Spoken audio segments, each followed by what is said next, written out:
putra daerah versus bukan putra daerah menjelang kontestasi pilkada. Isu putra daerah atau bukan putra daerah selalu muncul dalam setiap kontestasi pilkada. Ada apa sebenarnya? Siapa yang akan diuntungkan dalam isu ini? Apakah isu ini benar? Sebenarnya isu putra daerah atau bukan putra daerah tidak menjadi penting bagi pembangunan daerah. Isu putra daerah hanyalah cara merekayasa persepsi agar menegatifkan seseorang demi meraih simpati dan kepercayaan publik bagi kandidat tertentu. Putra daerah sangat sulit didefinisikan dan tidak ada ukuran-ukuran yang mampu dijelaskan oleh ahli sekalipun. Tidak ada pendapat ideal berdasarkan teori ilmiah terhadap itu. Apakah putra daerah itu diukur karena tempat lahir, tempat tinggal, suku tertentu, warna kulit, atau bahkan agama? Jika calon bukan kelahiran daerah namun sudah menetap puluhan tahun berkarya, bahkan beradat tidak melahirkan keturunan, apakah dia beserta keturunannya bukan putra daerah? Bagaimana jika calon lahir di daerah namun tidak menetap tinggal di daerah, bahkan dia tinggal di luar daerah dan bahkan jarang berkunjung dan berbuat untuk daerah? Apa ini namanya putra daerah? Bagaimana jika ada calon karena garis keturunan suku tertentu berbeda dengan daerah? Apa dia bukan putra daerah? Bagaimana jika ada calon berbeda agama di negeri mayoritas agama tertentu? Apakah dia bukan putra daerah? Bagaimana jika ada yang warna kulit dari keturunan tertentu sementara sudah banyak yang dibuatnya untuk daerah? Apakah dia juga bukan putra daerah? Ada yang bisa menjawabnya dan menjadikannya sebuah landasan teoritis terhadap putra daerah? Sejak akhir masa Orde Baru, diskusi putra daerah versus bukan putra daerah hampir selalu menghiasi setiap menjelang pemilihan kepala daerah hingga saat ini.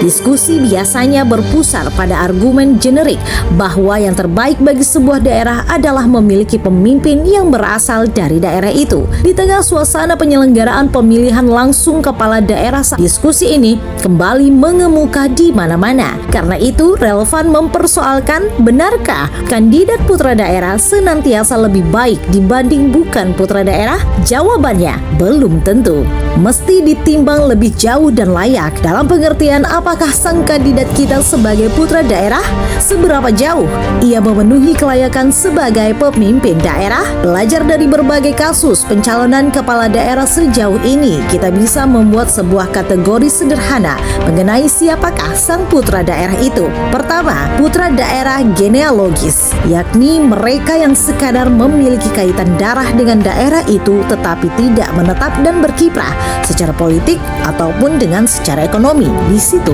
putra daerah genealogis terbelah lagi ke dalam dua kategori.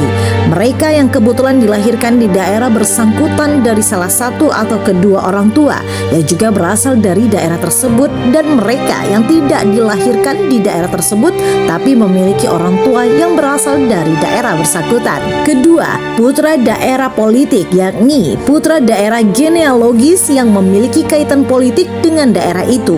Misalnya, anggota Dewan Perwakilan Daerah atau DPD dari daerah tertentu yang sebelumnya tak punya kiprah politik dan ekonomi di daerah tersebut, atau anggota Dewan Perwakilan Rakyat DPR yang oleh partainya ditempatkan sebagai kandidat dari daerah yang memiliki kaitan genealogis dengannya.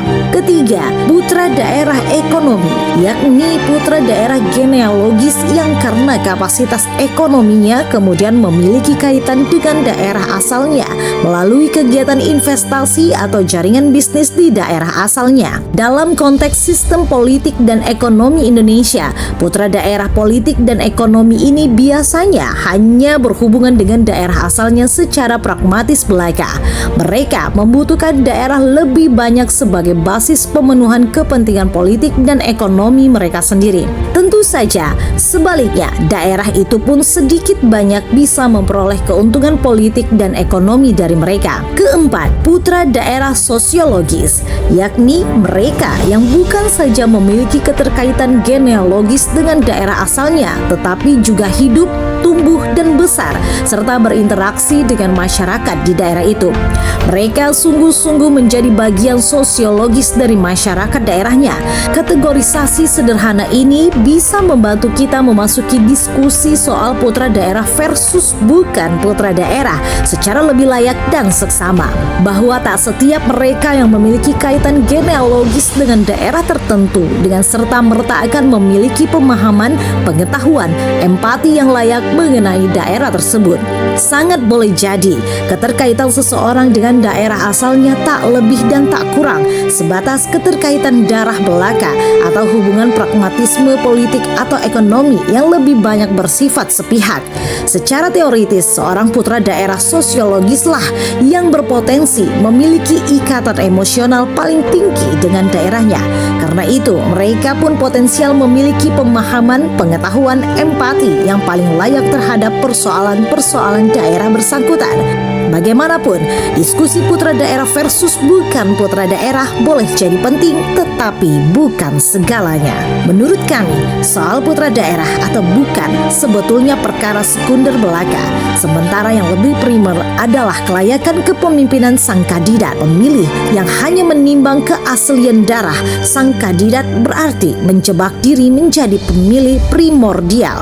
Mereka belum menjadi pemilih rasional kalkulatif yang menimbang perkara putra daerah dalam kaitan dengan kualitas kelayakan kepemimpinan sang kandidat. Pemilih rasional kalkulatif sambil menimbang asal daerah kandidat mempersoalkan seberapa jauh sang kandidat terbukti memiliki pemahaman, pengetahuan, dan empati yang layak terhadap persoalan-persoalan daerah, seberapa realistis dan menjanjikan rancangan program dan kebijakan-kebijakan yang ditawarkannya. Seberapa jauh pula ia bisa dipercaya, terutama dikaitkan dengan rekam jejak karir politik dan ekonominya. Adakah jejak negatif dalam karir dan pribadinya itu? Seberapa besar kemauan dan komitmen sang kandidat untuk bekerja keras dan mewakafkan seluruh waktunya sebagai pemimpin daerah? Seberapa mampu ia membangun kepemimpinan kolektif yang profesional, kompeten, dan berintegritas? Jadi, menurut kalian, apa sih definisi putra daerah setelah melihat video ini? Coba komentar di sini. Jalan lurus berpikir.